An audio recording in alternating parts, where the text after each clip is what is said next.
At dawn, Maryland's wilderness glows with an eerie kind of beauty. Fog rolls silently over the Piedmont hills, drifting between ancient oaks and whispering pines. River valleys shimmer in the first light, their waters carrying the reflections of stone outcrops older than memory. The forests here feel alive, not just with wildlife, but with stories buried beneath the leaves, secrets held in the roots, and rituals carved into the land long before written history began. Hidden across these woodlands are ancient ceremonial sites that defy the neat timelines of conventional archaeology. Travelers have stumbled upon stone circles deep in the forest, their edges worn smooth by millennia of wind and rain. Divers have investigated rock chambers carved into cliffs, chambers whose purpose no tribe has ever claimed. Hikers have discovered mysterious mounds, aligned with the solstice sun, sitting alone in the wilderness as if waiting for a ritual long forgotten. And scattered throughout Maryland's rugged terrain are stones arranged with a precision that should have been impossible for the cultures officially recognized in this region. Archaeologists explain some of these discoveries away: colonial leftovers, natural formations, or misinterpreted tribal sites. But the deeper you go into these forests, the stranger the evidence becomes. Ritual pits older than Maryland's recorded history, carvings cut into granite that no local tribe acknowledges, and alignments so astronomically perfect they rival sites thousands of miles away. These aren't casual constructions. They are the remnants of a people who understood the land, and the sky, with startling sophistication. Modern Maryland seems peaceful, quiet, familiar. Yet beneath its soil lies a forgotten spiritual landscape, a network of sacred places built by hands we cannot name and abandoned for reasons we cannot understand. And so the forest keeps its secrets, waiting. The stones remain where they were placed ages ago, untouched and unclaimed. This leads us to the question that haunts every hidden chamber and ancient alignment: who built these ancient ritual sites, and why were they hidden for thousands of years? According to mainstream archaeology, Maryland's past unfolds in an orderly sequence. The earliest inhabitants were Paleo-Indians, nomadic hunters who traveled through the region at the end of the Ice Age. They were followed by archaic and woodland cultures, whose traditions included small villages, riverbank camps, ritual feasts, and burial customs marked by earthen mounds and shell middens. Much later came the Nanticoke, Piscataway, and other Algonquian-speaking peoples, whose ceremonial life centered on community gatherings, storytelling, hunting rituals, and seasonal celebrations tied to the land and water. In this accepted narrative, Maryland's indigenous history is rich, but simple. These cultures left behind pottery, hunting tools, shell heaps, and burial sites, yet no known tradition of building monumental stone structures, carving large chambers into rock outcrops, or laying out astronomical alignments with mathematical precision. The official view insists that Maryland's early peoples did not construct stone temples, did not engineer ritual grids, and did not shape the landscape into ceremonial architecture. But the land itself tells a different story. Across Maryland, archaeologists and explorers have uncovered ritual sites that predate known settlement layers, sometimes by thousands of years. Carbon dating from certain cliff shelters and subterranean pits indicates activity long before the woodland cultures took root. Even stranger, some of these sites contain artifacts, worked stone slabs, carved markers, peculiar figurines, that cannot be confidently attributed to any tribal tradition recorded in the mid-Atlantic. The contradictions deepen with the presence of stone architecture. Large boulders arranged in circular formations, rock walls perched on mountain ridges, and chambers carved directly into cliffs simply do not match the construction styles of Maryland's historic tribes. No oral traditions claim them. No cultural lineage accounts for them. And yet they exist, intact, intentional, and arranged with purpose. Meanwhile, archaeologists have found tools and offerings in cave systems and rock shelters where no known group conducted long-term habitation or ritual activity. These items appear suddenly in the archaeological record, unlinked to pottery styles, burial traditions, or settlement patterns. They hint at ceremonies or beliefs distinct from anything the Piscataway, Nanticoke, or Algonquian cultures practiced. Official narratives explain these discrepancies by labeling them outliers, coincidences, or misinterpretations. But each discovery adds another crack to the traditional timeline. Maryland's landscape reveals a past defined not by simplicity, but by layers of forgotten ritual activity, older, stranger, and more sophisticated than the record allows. The truth may be this: Maryland's history does not begin with the tribes we know. It begins with someone else, someone who carved their beliefs into stone, and then vanished. Deep in the forests of western and central Maryland, scattered on ridge tops and tucked into valleys where few hikers ever wander, lie structures that defy the region's official history, ancient stone circles, engineered with a level of intention far beyond what any known local culture is believed to have practiced. These circles are not random piles of rock. They are arranged, aligned, and constructed with ceremonial purpose, yet they have no acknowledged builders. Some consist of rings of stacked boulders, each stone placed with a precision that seems almost architectural. At first glance, they resemble crude walls, but closer examination reveals carefully spaced gaps, openings that point toward sunrise or sunset at specific times of the year.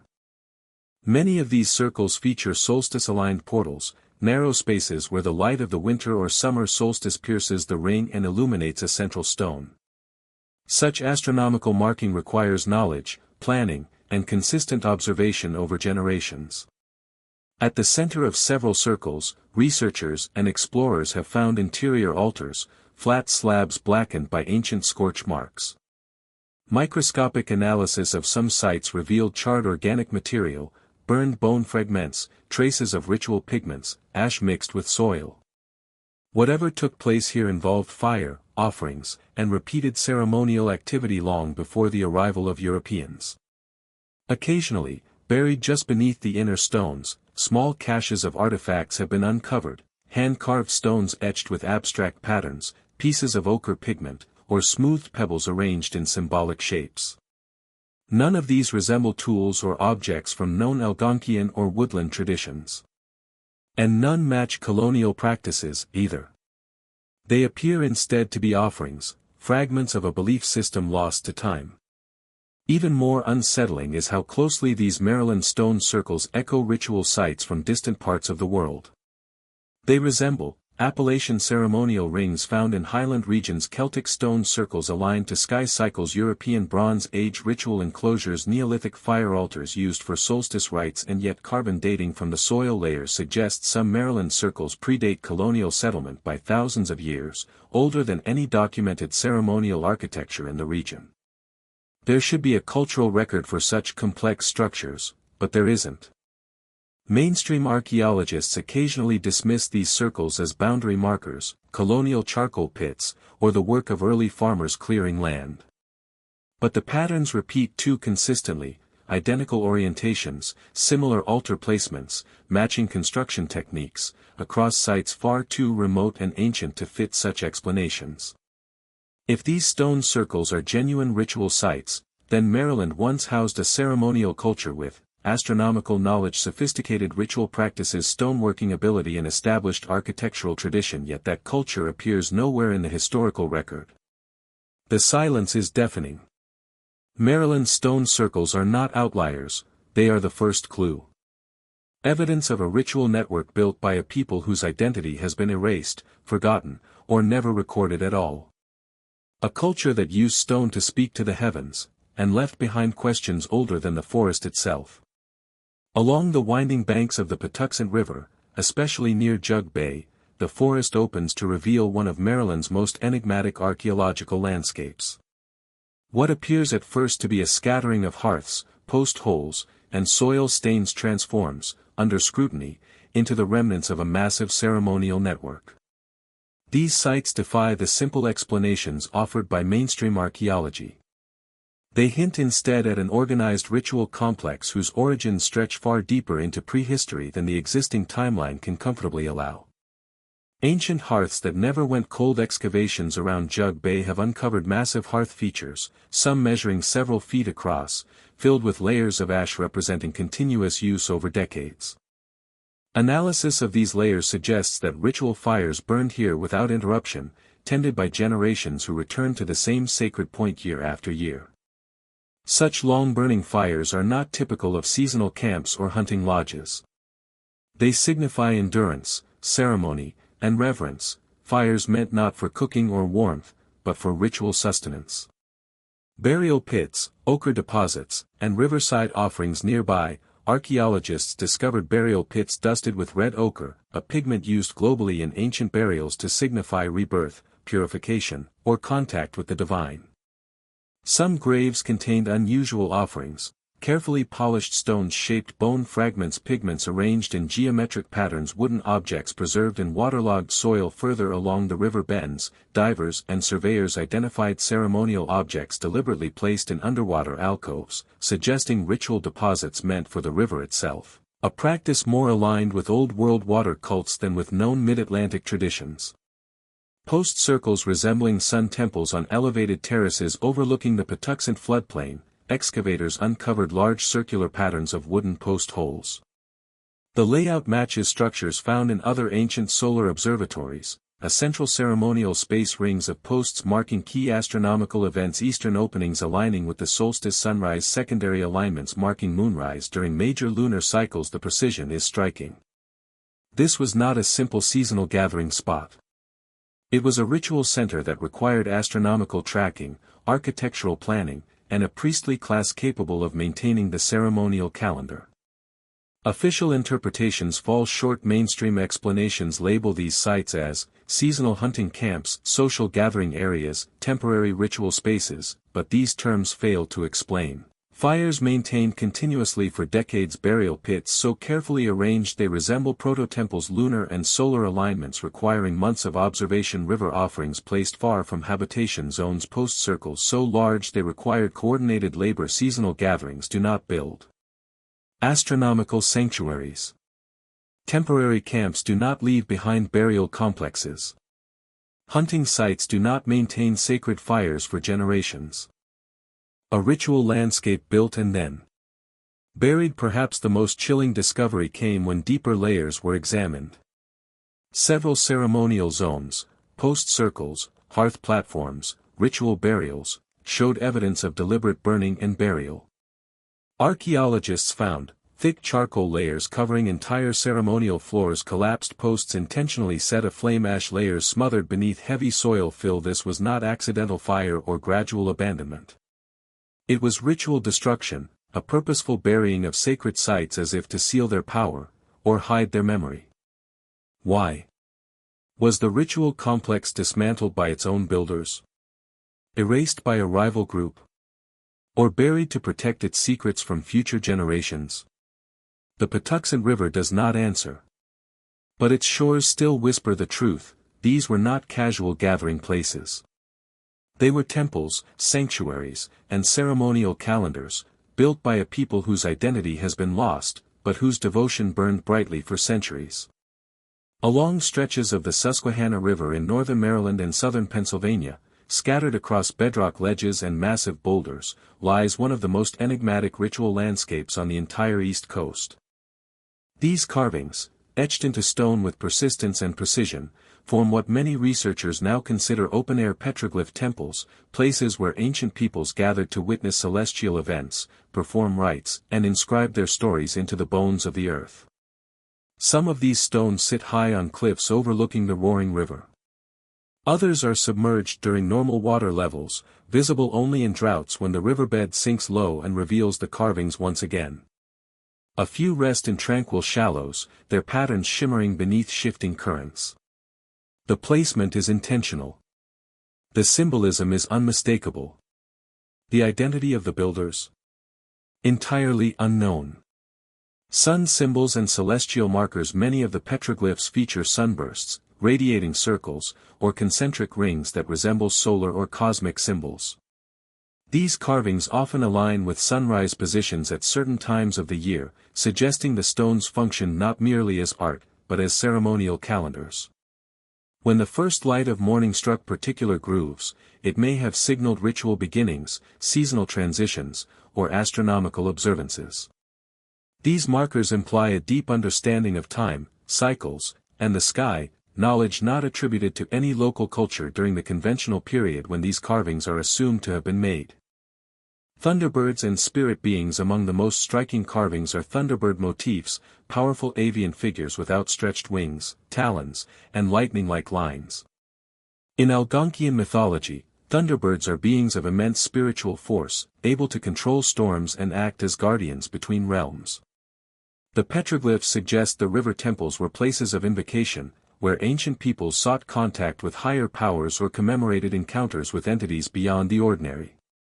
Some carvings show humanoid figures wearing elaborate headdresses, possibly representing shamans, sky priests, or deities. Their proportions and poses imply ritual authority, adding to the impression that these stones were part of a vast ceremonial landscape.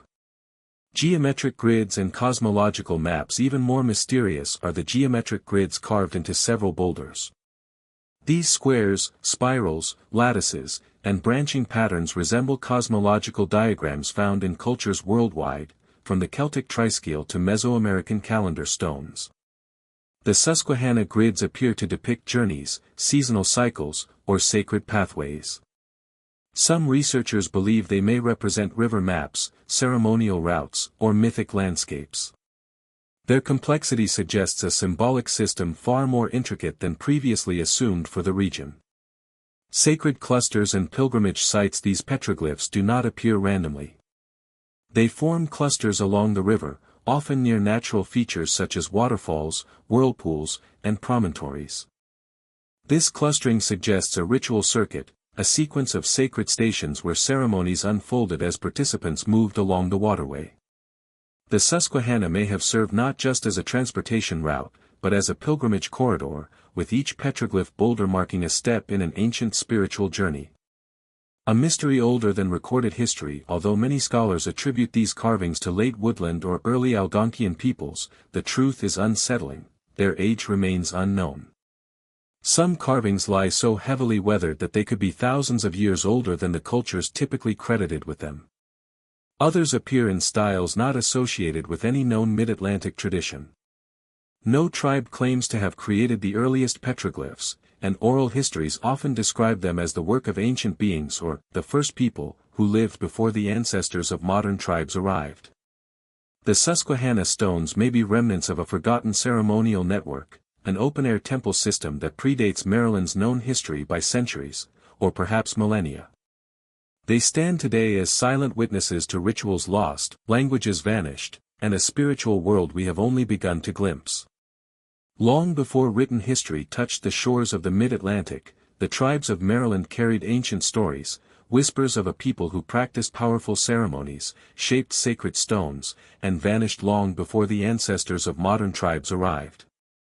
These legends, scattered across Nanticoke, Piscataway, and Lenape oral traditions, describe a mysterious society whose rituals shaped the land itself.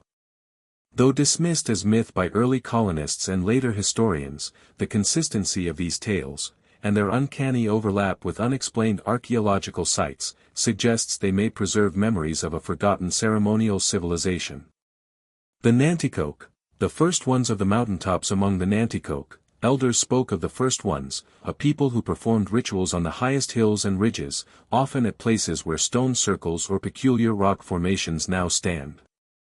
These beings were described as tall and light-footed, able to traverse the mountains with ease, keepers of sacred fires, maintaining flames on elevated summits, masters of stone, carving platforms and chambers directly into cliffs. The Nanticoke insisted these first ones were not their ancestors, rather, they were a much older race, present when the world was still young and full of mist.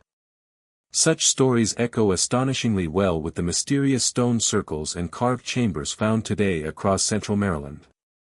The Piscataway, the flame keepers who vanished. The Piscataway, whose territory once stretched across southern Maryland, preserve tales of the flame keepers, a ritual people who tended eternal fires long before the Piscataway arrived.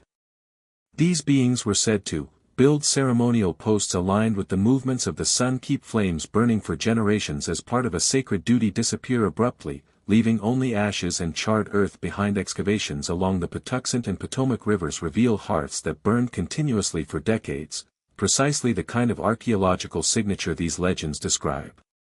The Flame Keepers may not have been mythic beings at all, but a real group whose ceremonial life left physical scars on the landscape. The Lenape, the star-watching priesthood farther north. The Lenape tell stories of a star-watching priesthood that traveled the coastal plain, stopping at cliffs, ridges, and river bends to perform ceremonies tied to constellations. They taught early peoples to read the sky, marked solstices with stone arrangements, and maintained open-air temples along sacred rivers. Their migrations resemble pilgrimage routes, similar to the clusters of petroglyphs found along the Susquehanna River. The Lenape believed these priests came from the time before tribes, a motif strikingly similar to other First People legends across the region. Myth or memory? Though separated by language and geography, all three traditions share the same recurring themes: fire rituals and long-burning ceremonial flames, sun cycles and astronomical knowledge, sacred stones arranged with intentional design. A vanished people predating modern tribes. Archaeology reveals unexplained stone circles, burned ritual floors, and astronomical alignments across Maryland. Mythology describes a society of ritual specialists who built them. Where science refuses to connect the dots, oral tradition does, hinting that Maryland's forests once sheltered a ceremonial culture whose memory lingers not in texts, but in legends and stones. Across Maryland's most enigmatic ritual landscapes, from the Patuxent Terraces to the Susquehanna Cliffs and hidden Ozark-like hollows in the Piedmont, archaeologists have uncovered artifacts that do not fit. These items appear deliberately placed in ceremonial contexts, crafted with materials or techniques unknown to the region's recognized cultures.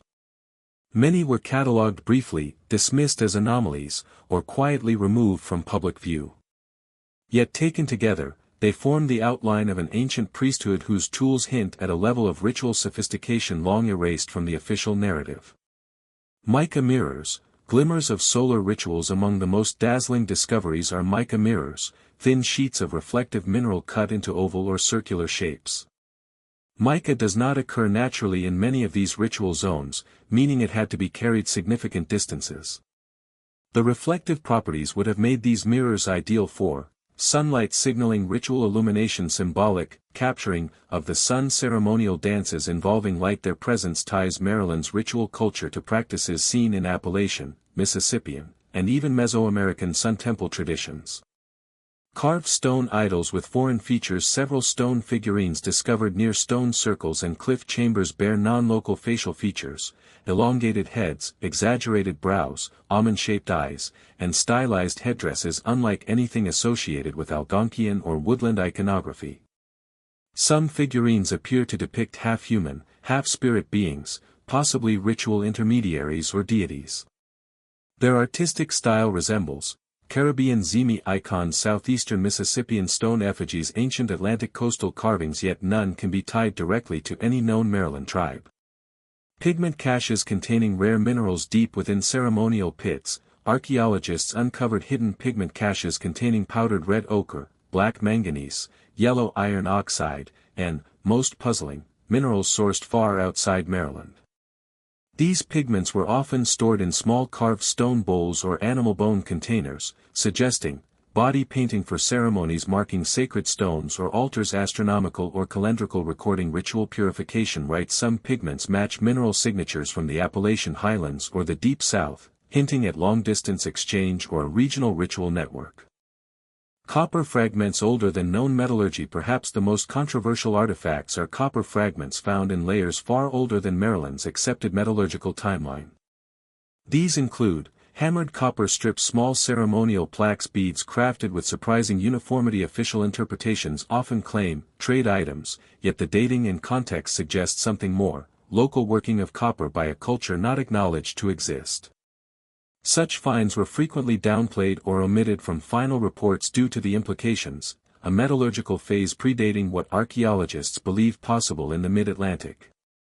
Ceramic shards with southeastern and Caribbean motifs in several riverside ritual zones. Pottery shards bear motifs remarkably similar to southeastern sunburst patterns, Caribbean spiral cosmograms, Georgia to Florida ceremonial stamp styles. These motifs appear in Maryland centuries before known cultural contact. Their presence suggests earlier interaction, or an entirely local culture practicing rituals parallel to distant ceremonial traditions.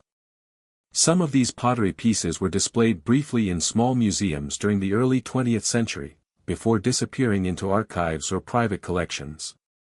Artifacts that should not exist, so they were removed. Many of these items pose uncomfortable questions. Who built ritual networks requiring mica, rare pigments, and copper?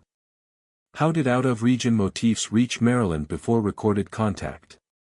Why do some artifacts resemble priestly regalia from far older civilizations?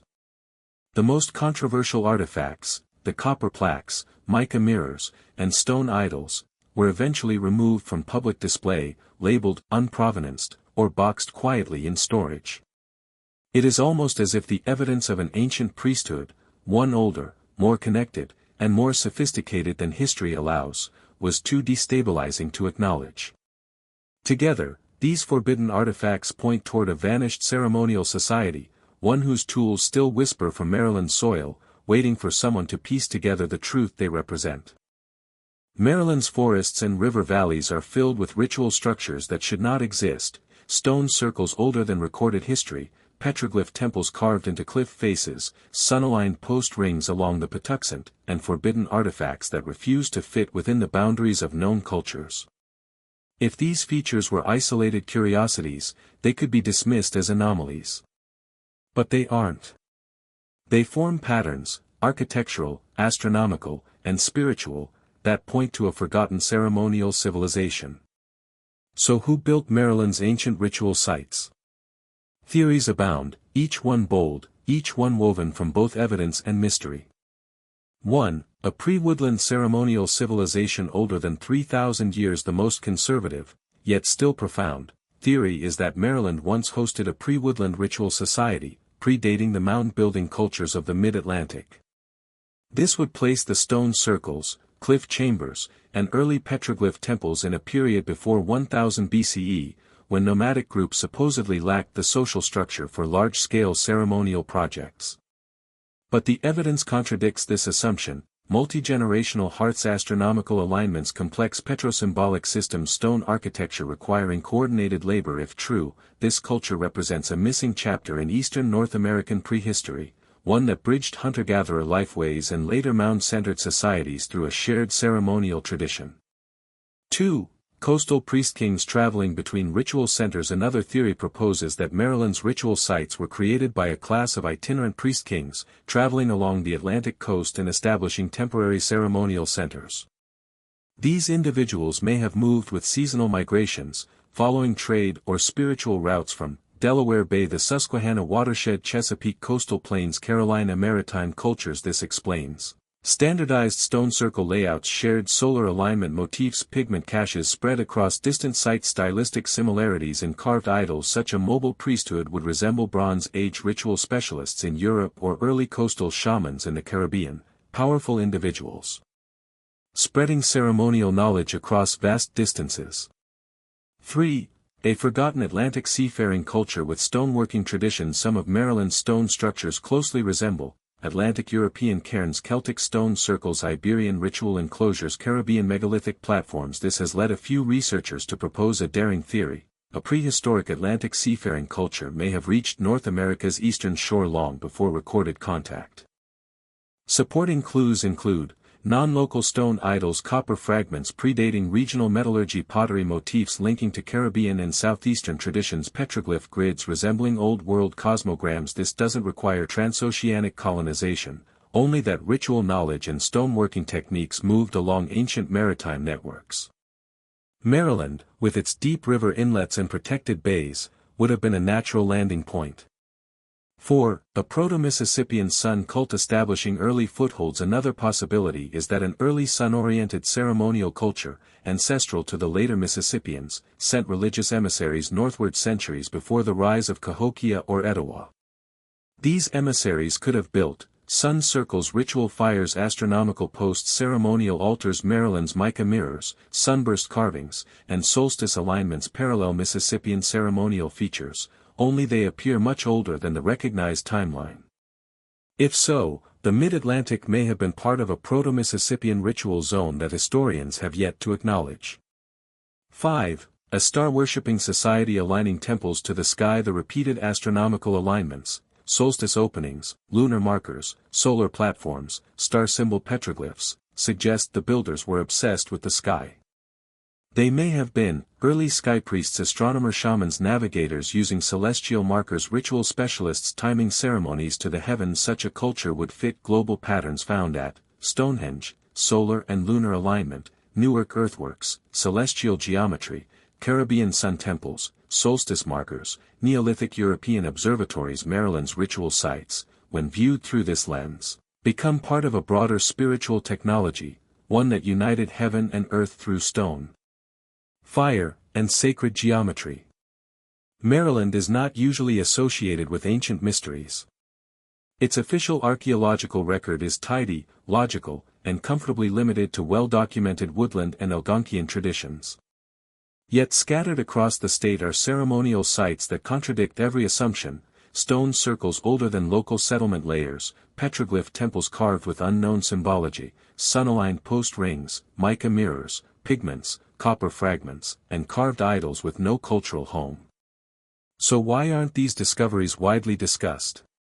Why do so few people, even within Maryland, know these sites exist? The answer lies not in a formal conspiracy, but in a structural aversion to anything that threatens the accepted timeline of North American prehistory.